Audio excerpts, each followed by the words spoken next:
ज्यादातर लोगों की कॉमन समस्या रही है कि हम पढ़ी हुई चीजों को लंबे वक्त तक याद नहीं रख पाते, जिसकी वजह से हमारे अंदर एक फीलिंग आती है कि हम कंपटीशन क्रैक नहीं कर सकते। आज के इस वीडियो में मैं आपको 5 ऐसे टेक्निक बताने वाला हूं जिसके बाद आपको ऐसा लगने लगेगा कि आप पढ़ी हुई चीजों को बहुत लंबे वक्त तक याद रख पाएंगे और आपके अंदर एक कॉन्फिडेंस आ जाएगा कि आप कोई भी कंपटीशन एग्जाम क्रैक कर सकते हैं। लेकिन उससे पहले आइए हम समझते हैं कि क्या भूलना कोई बीमारी है? नहीं, पढ़ी हुई चीजों को भूल जाना, लंबे वक्त तक याद नहीं रख पाना कोई बीमारी नहीं है। यह साइंटिफिकली प्रूवन है कि पढ़ी हुई चीजों को एक रेगुलर इंटरवल के बाद हम भूलते चले जाते हैं। आइए कुछ डेटा देखते हैं। जो भी हम पढ़ते हैं उसके 5 मिनट बाद, सिर्फ 5 मिनट बाद उसका 25% हिस्सा हम भूल जाते हैं।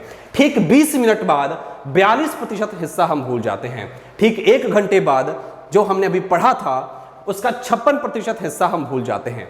ठीक 1 दिन बाद उसका 67% हिस्सा भूल जाते हैं और ठीक 6 दिन बाद हम उसका 75% हिस्सा भूल जाते हैं। मतलब आपने कल जो पढ़ा था उसका सिर्फ 25% हिस्सा ही आज आपको याद रहेगा। तो अब एक सबसे अहम सवाल यह है कि याद कैसे रखें, क्योंकि अगर इस रेट से हम भूलते रहे तो कोई भी कंपटीशन क्रैक कर पाना तो हमारे लिए नामुमकिन हो जाएगा। घबराइए मत, ये जो 5 टेक्निक मैं आपको बताने वाला हूं, वीडियो को अंत तक देखिएगा, आपको आपके प्रॉब्लम का सॉल्यूशन मिल जाएगा आपको। सबसे पहला जो तरीका यह है कि किसी भी चीज को जब आप पढ़ते हैं तो रट्टा मारने की कोशिश मत कीजिए, उसको समझने की कोशिश कीजिए। अब आप बोलेंगे कि बातें बड़ी बड़ी कर रहे थे और कितनी बेसिक सी चीजें बता रहे हो, ये तो हमें आता है। आगे आगे देखते जाइए, पहले बेसिक से शुरू करते हैं। तो जिस चीज को भी पढ़िए उसको समझने की कोशिश कीजिए। एक बार अगर आप किसी चीज को समझ जाते हैं आप उसको बहुत लंबे वक्त तक याद रख पाते हैं। दूसरा, एक टीचिंग टेक्निक होती है, जैसे आपने जो कुछ भी पढ़ा है आप उस चीज को ऐसे पढ़िए कि आपको उसको सामने वाले को पढ़ाना है। देखिए, एज ए स्टूडेंट जब आप किसी चीज को पढ़ते हैं और उसमें आपको डाउट होता है तो आप उसको स्किप करके आप आगे बढ़ जाते हैं। लेकिन जब एक टीचर के जैसा आप पढ़ रहे होते हैं तो जिस चीज में आप फंसते हैं उस डाउट को आप क्लियर करते हैं, क्योंकि उसको आपको अगले दिन स्टूडेंट को पढ़ाना होता है। तो किसी भी चीज को ऐसे पढ़िए जैसे आपको उसको किसी को पढ़ाना है। और रिकमेंडेड तो ये होता है कि अपना एक फ्रेंड सर्कल का ग्रुप बनाइए, फ्रेंड का ग्रुप बनाइए और जो आप पढ़ रहे हैं उसको डिस्कस करने की कोशिश कीजिए, उसको समझाने की कोशिश कीजिए, उसको पढ़ाने की कोशिश कीजिए। जब आप ये टेक्निक फॉलो करते हैं आप किसी भी चीज को बहुत लंबे वक्त तक याद रख पाते हैं। तीसरा तरीका क्या है? रिवीजन। देखिए, revision is the key of success, है ना। देखिए, रिवीजन के लिए मैं आपको एक बेस्ट उदाहरण देता हूं। आपने टीवी में एडवर्टीजमेंट देखा है, प्रचार देखा है ना। एक निरमा का प्रचार आता था, तुम हुस्न परी तुम जाने जहां, तुम सबसे हंसी तुम सबसे जमा, सौंदर्य साबु निरमा। देखिए, आपको भी याद होगा। ठंडा मतलब क्या होता है आपको याद होगा, कोका कोला, है ना। रेड को रेड देखने के लिए क्या, ब्लू, कौन सा, सर्फ एक्सेल। हम किसी भी चीज को इतनी बार देख लेते हैं, एडवर्टीजमेंट जब हम देखते हैं ना उसको इतनी बार देख लेते हैं उसका स्लोगन हमें याद हो जाता है। तो जब भी हम किसी चीज को बार बार रिवाइज करते हैं तो हमारे दिमाग में छप जाता है ना। अब देखिए, एक बात मैं आपको बताऊं, मान लीजिए कि आप एनडीए की तैयारी कर रहे हैं तो ज्यादातर बच्चे, जो मान लीजिए 3.5 लाख बच्चे एग्जाम दे रहे हैं, 2 लाख बच्चे ऐसे होते हैं जिनका सिलेबस कंप्लीट हो गया होता है। सिलेबस कंप्लीट हो जाता है लेकिन सिलेक्शन सिर्फ 350-400 बच्चों का ही क्यों होता है, ये पता है आपको?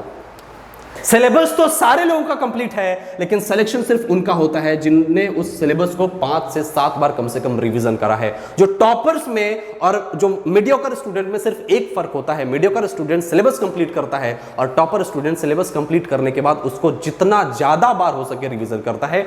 तो रिवीजन इज द की अगर आपको कोई कंपटीशन क्रैक करना हो। चौथा चीज, लिखना। देखिए, आज डिजिटल टाइम आ गया है, लोग पीडीएफ से पढ़ते हैं, लोग नोट्स जो है वो आप ये डिजिटली नोट्स बनाते हैं। लेकिन मैं आपको एक बताऊं, अगर आप किसी चीज़ को लंबे वक्त तक याद रखना चाहते हैं तो उसको पेन से पेपर पे लिखना शुरू कीजिए। इसके पीछे एक बहुत बड़ा साइंस है। जब आप पेन से पेपर पे लिखते हैं तो एक प्रेशर पड़ता है और ये प्रेशर आपके दिमाग पे एक इम्पैक्ट छोड़ता है और उस चीज़ को आप लंबे वक्त तक याद रख पाते हैं। तो कोशिश यही कीजिए कि जब भी आप क्लास में पढ़ रहे हो या चाहे आप ऑनलाइन पढ़ रहे हो चाहे ऑफलाइन पढ़ रहे हो, क्लास में ही नोट्स बनाएं। उस नोट्स को बनाने के बाद जब आप रिवाइज कर रहे हो तो भी आप उसको लिखें। लिखना जो है हम सबको, ज़्यादातर लोगों को टाइमलेस लगता है, लेकिन नहीं, जिस चीज़ को हम लिखते हैं उस चीज़ को हम बार बार वो हमारे दिमाग में छप जाता है और हमें वो चीज़ें ज़्यादा लंबे वक्त तक याद रहती हैं। 5वां, ये बहुत इंपॉर्टेंट है, माइंड मैप बनाना। आप जो कुछ भी पढ़ रहे हैं उसका एक माइंड मैप बना लीजिए। अगर आप किसी चीज का माइंड मैप बना लेते हैं, इससे आपको दो फायदा होता है। पहला, आप उस चीज को कभी नहीं भूलते। दूसरा, जब आप दोबारा उसको रिवाइज करने जाते हैं तो ना ही बुक पलटने की जरूरत पड़ती है, ना ही कॉपी पलटने की जरूरत पड़ती है, ना ही नोट्स पलटने की जरूरत पड़ती है।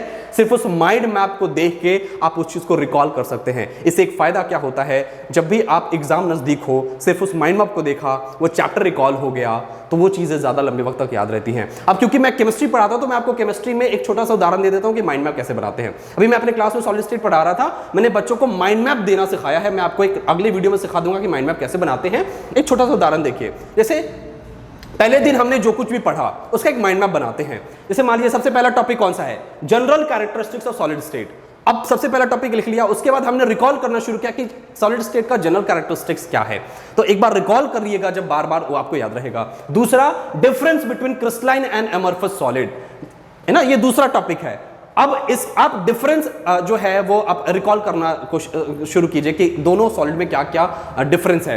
अब यहीं पे मैंने ये लिखा कि क्रिस्टलाइन सॉलिड जो है अनाइसोट्रॉपिक होता है, अमॉर्फस सॉलिड आइसोट्रॉपिक होता है। अब दोनों के बीच फर्क क्या है ये हमने देखना शुरू किया। उसके बाद टाइप्स ऑफ क्रिस्टलाइन सॉलिड। तो आप जो कुछ भी पढ़ रहे हैं टॉपिक वाइज उसका एक माइंड मैप बनाइए। माइंड मैप बनाने का एक वीडियो मैं बहुत जल्दी अपलोड कर दूंगा, उससे आपको हेल्प मिल जाएगा, है ना। तो अगर ये 5 टेक्निक का फॉलो कर ले तो आप किसी भी चीज को बहुत लंबे वक्त तक याद रख सकते हैं और आप किसी भी कंपटीशन को यूं क्रैक कर सकते हैं, है ना। So wish you the best.